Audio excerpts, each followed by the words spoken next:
Hi friends, welcome to this latest episode of the Nationalist View. We have with us Colonel Miri Aisin. Colonel Aisin, thank you for joining us. Always a pleasure and happy Diwali to everybody. Thank you, Colonel Aisin. Colonel Aisin has worked with Israeli Defense Forces. She retired as a full colonel, and she's also one of the former advisors to the Israeli Prime Minister. And Colonel Aisin is also associated with Reichman University as a senior fellow. She's an expert in counterterrorism, international relations, and geopolitical affairs. And she appears on various international television channels, as well as also speaks at a lot of conferences which are held by prestigious think tanks across the world. We are going to talk with her about what is happening in Gaza, and we have been tracking, we've been fortunate enough that Colonel Aisin has taken time out from her busy schedule, and she has in the past also shared her deep insights right since the October 7, 2023, when Hamas brutally attacked Israel. So now a ceasefire has happened under the supervision of US President Donald Trump. But Colonel Aisin, we have seen over the last 2, 3 days, there are a lot of developments. Hamas seems to be taking back the territory which Israel is leaving. And on Sunday, two Israeli defense forces were killed allegedly by Hamas. I'm saying allegedly because the US, just about a couple of hours ago, I received the statement of the US president that they were rogue elements, they were not Hamas. So we will still have to verify that statement. But then Israel has committed, Israel has again said that it is committed to the truce or the ceasefire. Hamas has also said so. And on Saturday, US State Department had said that it has credible information that Hamas is going to attack civilians in Gaza. So this, do you really believe, Hamas will not do what it is, infamous for?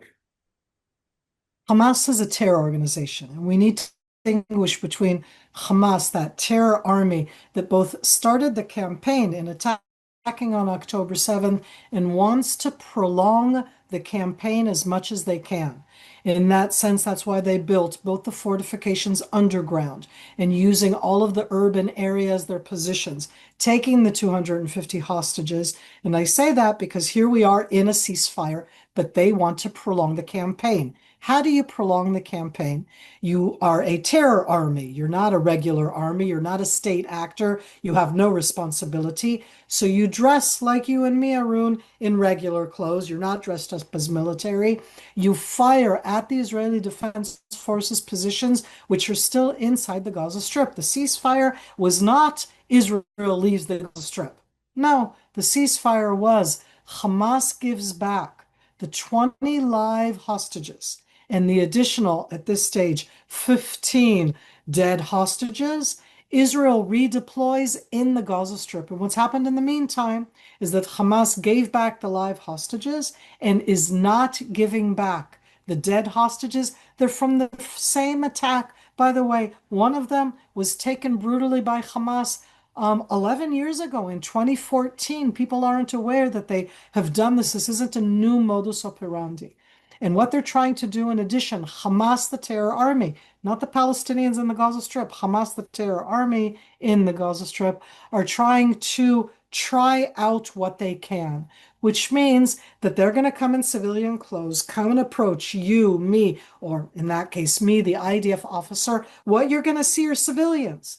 And it's going to be Hamas always dresses as civilians only when they take films of themselves and post them online do they show themselves in a paramilitary uniform. But that's only when they post themselves. When you look at them, and that's one of the aspects of a terror army, is that they dress up in civilian clothes. They don't wear military clothes. And two Israeli soldiers yesterday, an anti-tank missile, an ATM, a guided anti-tank missile, was fired on an Israeli position in the new deployment lines and killed two Israeli soldiers and wounded, by the way, additional soldiers. So when we're talking about ceasefire or not ceasefire, this is Hamas playing the terror game oh, we're keeping the ceasefire. You don't see us attacking anything. No, because they dress up in civilian clothes. They fire from afar. They fire onto a position where Israel is. And when Israel responds into the area that we left, because they're firing from the area that we left, then it's Israel firing against what? Against a civilian spot. And I highlight it because we are going to see this every day, all the time. Hamas wants to legitimize itself and to delegitimize Israel. They are a terror army. They dress up in civilian clothes. They use all sorts of different type of weapons, and they'll continue using them. So now, what's going to be Israel's end game? So, in terms of its strategic objectives, both short term as well as long term, given this new situation?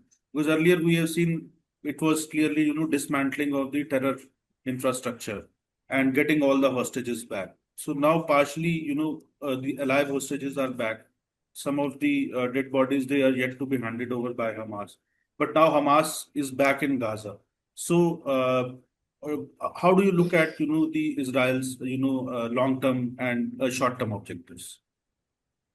So there's two different aspects to this. One, Hamas never left Gaza and came back that they're back in Gaza. Hamas refused to give back the hostages after they took them so brutally, including the dead bodies. Some of these people were killed in captivity, but the bulk of them, and again, I want to highlight what a terror army does is that they snatched dead bodies as collateral, as negotiating terms. So what Israel wants is both to get back the additional 15 bodies. To be clear, most of them are Israeli, not all of them are Israeli. We brought back yesterday a Thai national. We brought back on a different day an Indian national. These are people who were working or in the different areas in Israel that were killed and murdered themselves on October 7th. And right now, there's still 15 bodies. And the first stage of this ceasefire, Hamas said, we will give back all of the 20 live ones and what we had said at the time, 28. And now it's down to 15 bodies, and they're not. They're continuing the campaign. They're prolonging it. They're making it as hard as possible. They want to show everybody that they're doing without doing. And it's very challenging for us. What do we want? We want the bodies back. This isn't bodies. These are the children, the fathers, the spouses of Israelis and non-Israelis that were brutally taken and should come back in our religion. You need to bring back and to bury a person and to have closure. And I think that any person can understand that. You don't want this as an open aspect. The second thing that we want, and it goes hand in hand, is for Hamas never to rule in the Gaza Strip or anywhere else for that matter. Not only not to rule, but that they should not carry arms, have arms, all of the arms that they've amassed and used, both in the campaign in the last 2 years, but also in the decades before that. These are two very challenging objects. Israel tried to do this militarily. Arun, we haven't succeeded in doing this militarily. Let's be clear.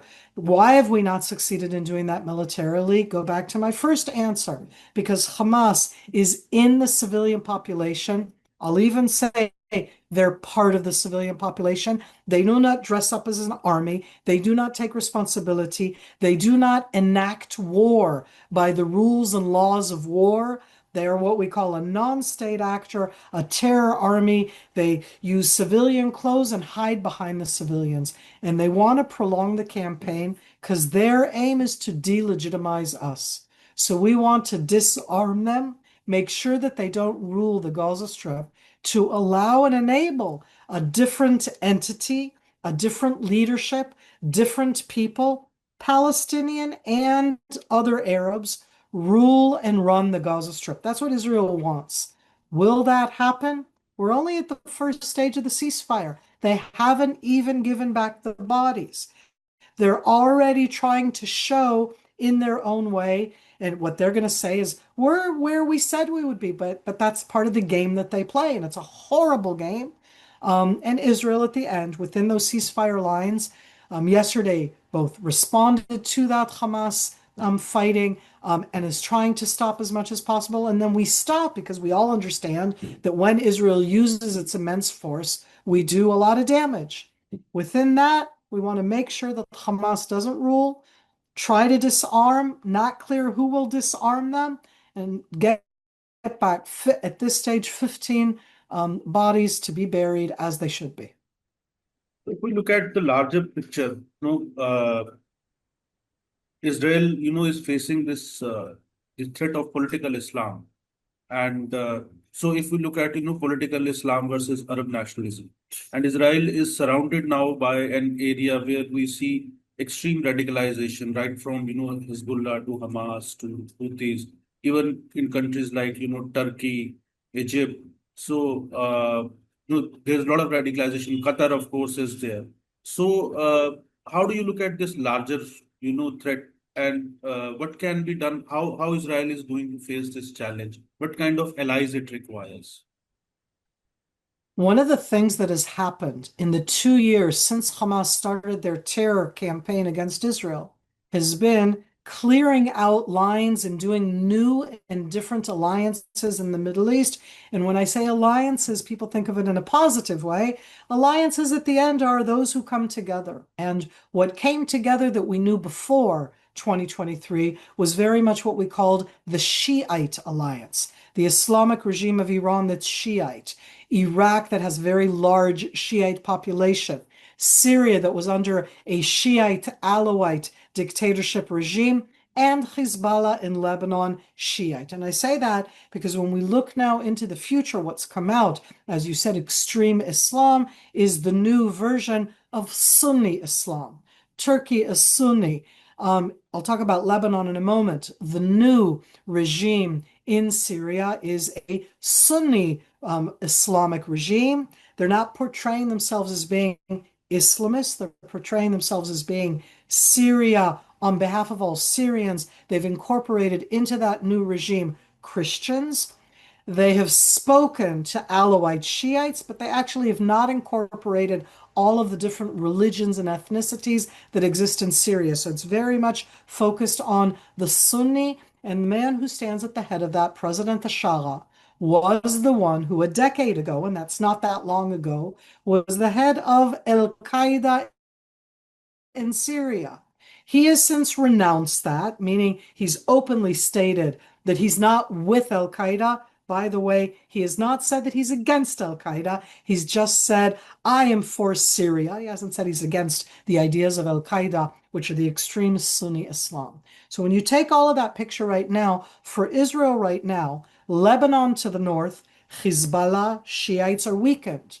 The strengthening of the Sunnis, as long as it's moderate, that's okay. But why is it all so challenging for us? Because we were just talking about Hamas.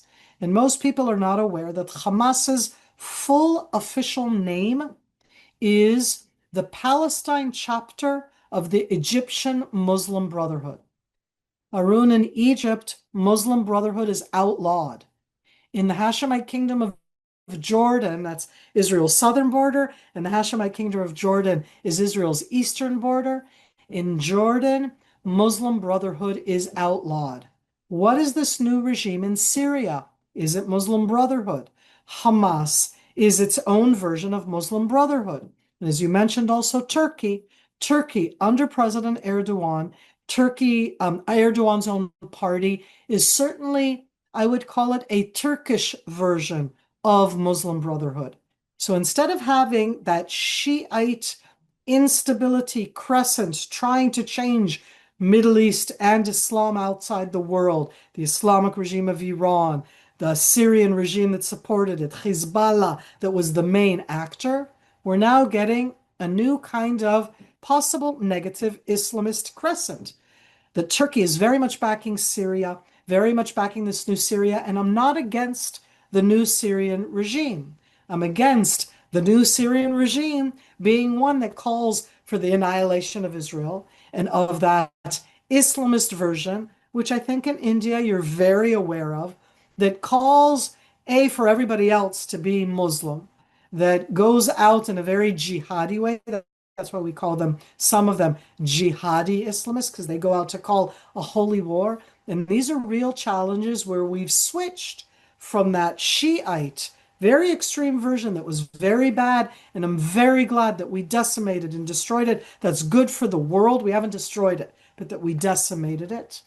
And I don't think that all Islam is like that, but I want to worry and highlight to people the challenge of when you get extreme types of Islam. And the last thing I want to say on that, and I'm not going to your borders, I'm going to go a little bit further to Afghanistan and the Taliban in Afghanistan. I'm going to say that type of version of Islamists, they don't call themselves jihadi.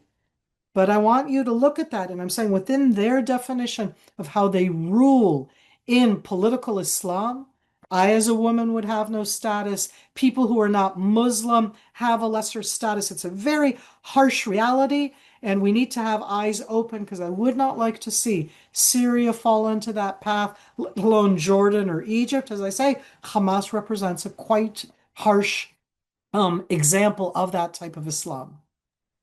How do you see, countries like UK and France recognizing the state of, Palestine and talking about, and there was a huge pushback against, both the French president and the UK prime minister within their own countries also.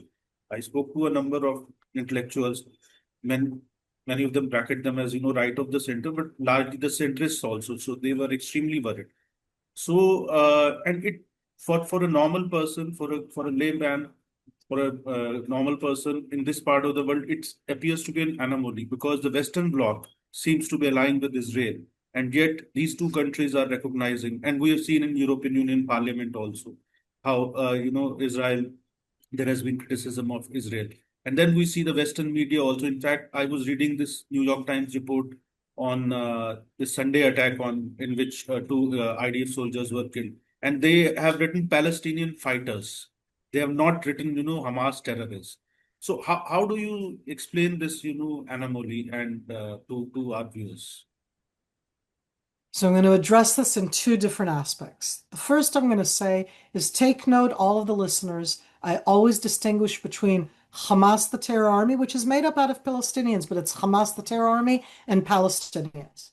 And I'm not trying to make it less. The second thing I want to say is that Arun, as you know very well, India recognizes Palestine and have for many years. And in Delhi, you have a Palestine embassy and an Israel embassy, and yet we in Israel have strong ties with India, and that doesn't negate that. And all of the countries in Africa and most of the countries in Asia and all of the countries in Central and South America recognize Palestine, and there's nothing against recognizing both Israel and Palestine. What happened that's different in the UK and in France is that in the aftermath of the Hamas terror attack and the Hamas attack, what those countries said is now we're going to recognize Palestine, not Hamas. In the UK, Hamas is defined as a terror organization. In France, is defined as a terror organization. The EU defines it as a terror organization. And they said we're going to distinguish between Palestinians and Palestine and Hamas. But you know what? Most people don't know what I'm talking about right now. They don't do that distinction. What they see is that they recognized that in the aftermath of the Hamas attack, the benefit that the Palestinians got is from the most barbaric, horrific attack you can imagine. They got the benefit of being recognized. And certainly that's how we feel about that in Israel. I don't care that they recognize Palestine. As I said, I have no problem that India recognizes Palestine, but India recognized Palestine in the 67 borders. And defining Hamas as a terror organization and making those distinctions that have to do with what the terror army is, and that you can't, because the problem in that sense is the timing. It's like, really, after this horrible war, you're giving such a prize. They, in their terms, the Prime Minister of Britain, the President of France, have tried very much. If you read it, it says it's in the 67 borders, it's Palestine and not Hamas. They say all of those things, but most people don't notice that. So, right now, what we're trying to understand is who thinks it really makes a difference to make that distinction now. Is this to impact, again, to pressure Israel? I, Miri, have always stood for two states. I don't want to rule over Palestinians, but I'm not willing to help establish a state that's going to be ruled by Hamas. And that's what happened in the Gaza Strip. Hamas took over there in 2007. And so here, our challenge is in what I said right now, that by recognizing it, it's legitimizing Hamas. It's taking away in every way from what that terror army entity is.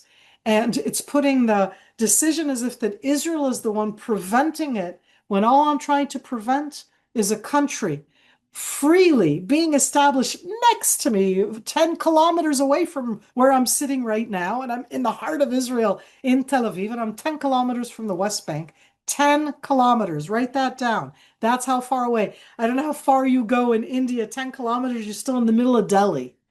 And so just for people to understand what that means and recognizing that state is both the closeness and and that broad support there for Hamas. Again, if they want to establish a state and not call for my destruction, I'm all there. But that's not the voices that we hear from within Palestine. That's not the voices that you hear. Certainly, Hamas doesn't talk that way. And as such, it's really to give a prize to the terrorists as opposed to really giving something feasible in the future for the Palestinian people who don't want to annihilate me, who absolutely deserve full free, full future where I do not rule over them. I don't want to rule over them.